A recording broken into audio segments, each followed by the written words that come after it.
Praise the lord. దేవుని పరిశుద్ధ నామములో అందరికీ వందనాలు.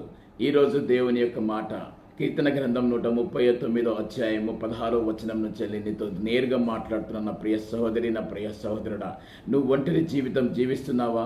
నీ గుండె పగిలి వేదనలో ఉన్నావా? నిన్ను ఎవరు చూడట్లేదా? నిన్ను ఎవరు దగ్గరికి తీసుకోవట్లేదా? నీ తల్లిదండ్రులు నేను చూడట్లేదా? నీ అన్నదమ్ములు నిన్ను చూడట్లేదా?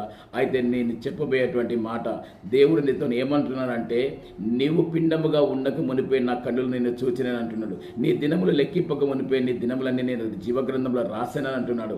నీవు ఏ స్థాయిలో ఉండాలో, నువ్వు ఏ విధంగా ఉండాలో, నువ్వు ఏ పరిశుద్ధతలో ఉండాలో, నువ్వు ఎంత ఉన్నతమైన స్థానంలో ఉండాలో దేవుని యొక్క ప్రణాళికలో నువ్వు రాసిపెట్టి ఉన్నాడు. నా ప్రియ సహోదరి, నా ప్రియ సహోదరుడా, నీవు దేవుని సన్నిధి కనుక వచ్చినట్టయితే ఉంటే, దేవునిని మహిమపరిచినట్టయితే ఉంటే, ఘనపరిచినట్టు ఉంటే ప్రతి ఆశీర్వాదం పొందుకుంటావు.